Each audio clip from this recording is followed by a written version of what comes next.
Como você sabe, 44 anos depois, Hoffa é presumido morto, mas quando, como e por quê continuam mistérios. O FBI tinha alguns suspeitos. Ele era o homem capaz de parar o coração da América com uma única ligação. O leite não chegava às mercearias, cargas não se moviam, cidades inteiras paralisadas. Acredito que o atirador ainda está vivo, ele não é um cara feito, ele não era um de nós, cara extremamente capaz. Eu conhecia o cara, eu sei disso com certeza. Eu sei quem deu a ordem. Mas o poder de Jimmy Hoffa tinha um preço, forjado em acordos de bastidores e alianças manchadas de sangue. Então, em uma tarde de verão, ele desapareceu, sem corpo, sem testemunhas. Apenas silêncio, até que a verdade começou a surgir do lugar mais improvável.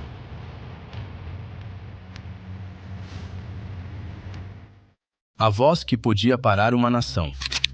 Jimmy Hoffa era mais que um líder sindical. Ele era o sistema circulatório da economia americana. No início dos anos 1970, 2,2 milhões de Teamsters estavam atrás dele, operando os caminhões que entregavam quase todos os produtos que os americanos tocavam.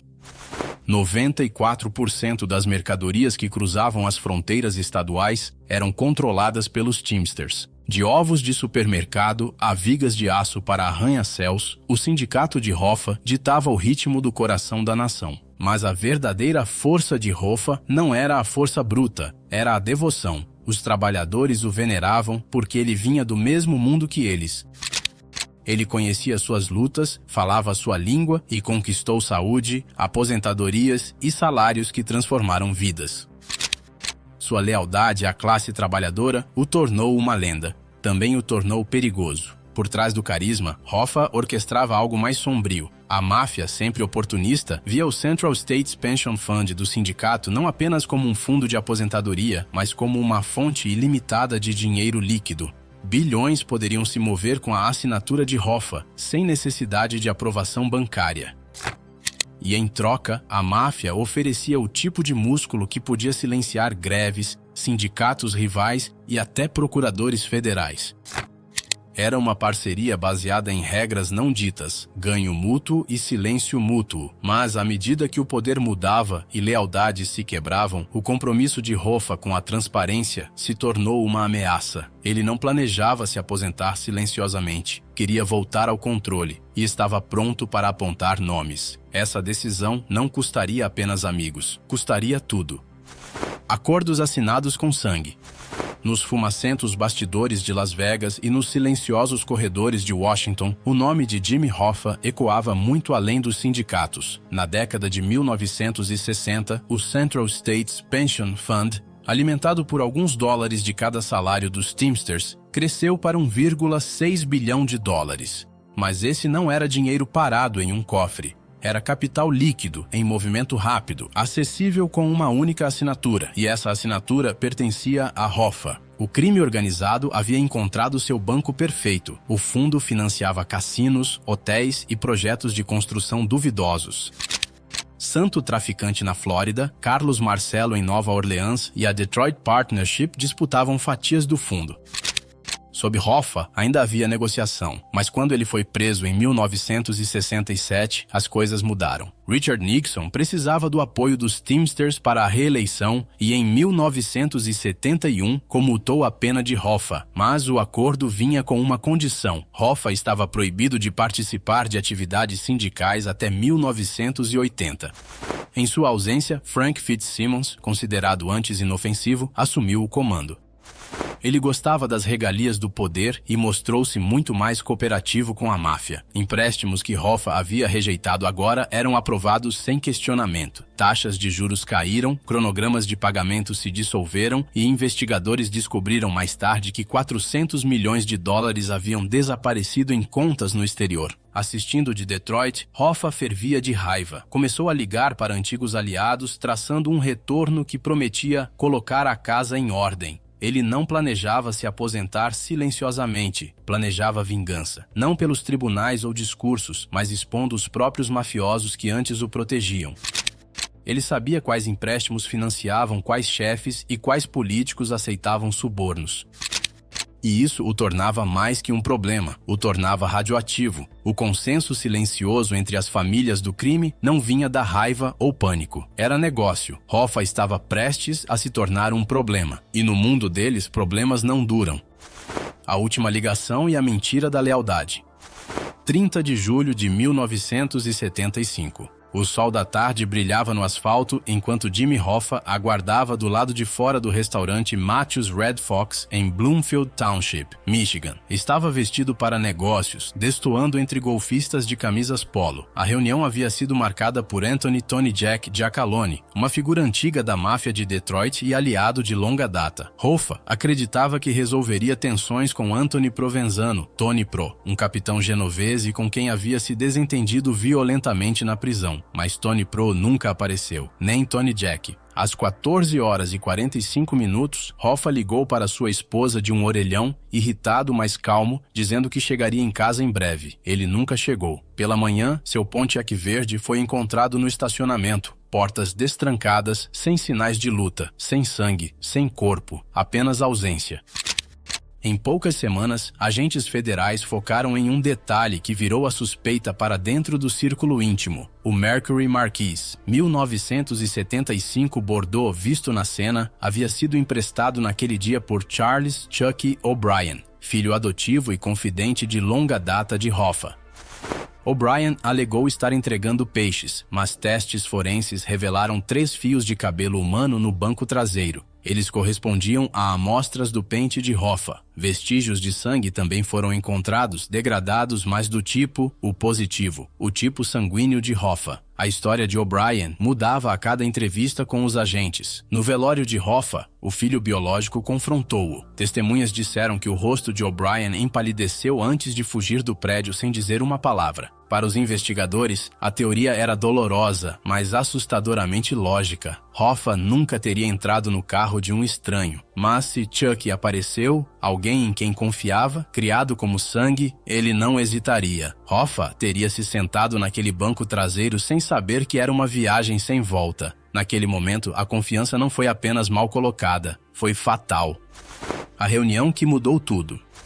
Enquanto Hoffa esperava do lado de fora do Matthew's Red Fox, outra reunião acontecia, uma que nunca apareceria em agendas oficiais nem em relatórios policiais. Décadas depois, em 2001, um arquivo de vigilância do FBI veio discretamente à tona, revelando que no mesmo dia em que Hoffa desapareceu, ocorreu um pequeno encontro privado em Bloomfield Township, a poucos minutos dali. Entre os presentes estavam Stephen Andretta, associado de Tony Provenzano, e 2 membros de alto escalão da família criminosa Bufalino da Pensilvânia, Russell Bufalino e Frank the Irishman Sheeran.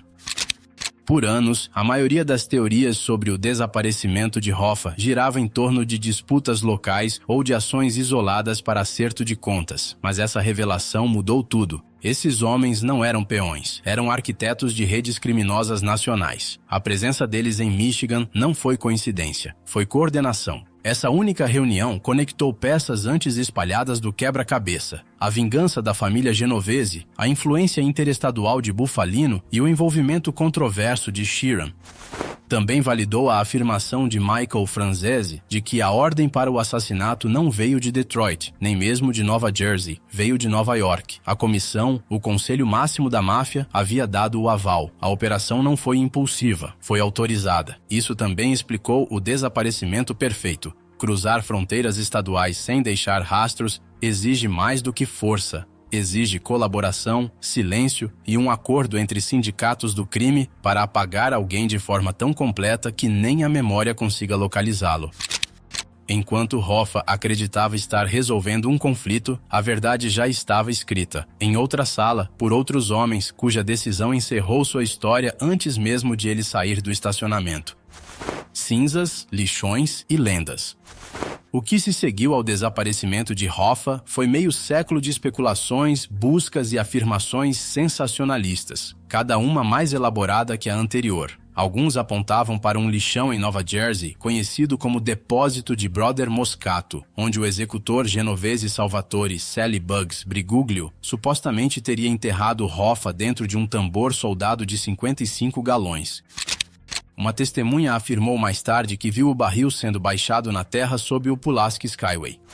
Ainda assim, quando o FBI perfurou buracos de teste em 2021, não encontraram nada, nenhum osso, nenhum vestígio, nenhum fechamento para a história. Outros acreditam que o destino de Hoffa foi mais industrial. A Central Sanitation Services, em Hamtramck, Michigan, era uma instalação de resíduos controlada pela máfia, com incineradores a 1800 graus capazes de reduzir um corpo humano a fragmentos ósseos em menos de 2 horas. Esses fragmentos, misturados com água, formariam uma pasta praticamente impossível de rastrear, exatamente do tipo que poderia ser levada discretamente para o rio Detroit. A instalação misteriosamente pegou fogo apenas 6 meses depois do desaparecimento de Hoffa. You have some idea where Jimmy Hoffa is buried or where his body was dumped off? Yes. I guess in the ocean? I can tell you that it's wet. That's for sure. Todos os registros de julho desapareceram. Isso sugere que os restos de Hoffa podem nem ter sido enterrados, mas tratados de um jeito que envolvia a água, tornando a recuperação quase impossível. E uma vez que você aceita essa possibilidade, o restante das teorias começa a parecer ruído. Outras hipóteses seguiram caminhos mais teatrais. Um estádio em Milwaukee, uma pedreira no interior, até a ideia de que Hoffa teria sido comprimido em sucata e enviado para o exterior. O FBI perseguiu cada uma, movido tanto pela pressão pública quanto por pistas credíveis, mas após 7 escavações e incontáveis dólares gastos, nenhum corpo foi encontrado. Todas as teorias compartilhavam uma verdade sombria. Hoffa não apenas desapareceu, ele foi apagado, cuidadosa, profissionalmente e de forma permanente. E talvez esse sempre tenha sido o objetivo. Os melhores segredos não são enterrados, são queimados, espalhados e esquecidos por design. O silêncio, que sobreviveu a tudo. 50 anos depois, Jimmy Hoffa permanece tanto um símbolo quanto uma sombra. Um ícone do trabalho americano, derrubado por ambição e alianças demasiado sombrias para escapar. Seu nome persiste nas manchetes, na cultura pop e nas lendas sussurradas. Mas a verdade, enterrada mais fundo que qualquer corpo, está no que nunca foi dito. Hollywood reescreveu o final, transformando o mito em memória com The Irishman, um filme baseado em uma confissão já cheia de contradições. O FBI perseguia visões psíquicas e dicas anônimas enquanto ignorava pistas escondidas à vista de todos, como a reunião em Bloomfield Township, que redefiniu a trajetória do caso. Ainda assim, talvez a verdadeira lição não seja para onde Hoffa foi, mas quantos sabiam e nunca falaram. Na máfia, silêncio não é apenas um código, é moeda, é sobrevivência. E esse silêncio fez algo que a lei nunca poderia. Permaneceu firme, década após década, muito depois que os homens que o faziam cumprir desapareceram. 50 anos. Incontáveis teorias. Ainda nenhum corpo, nenhum prova. Apenas silêncio, deliberado, calculado e absoluto. O código mais duradouro da máfia não era a violência, era o desaparecimento. Esse é o mistério de Jimmy Hoffa. Se você ainda está aqui, inscreva-se e nos conte. Onde você acha que Hoffa acabou?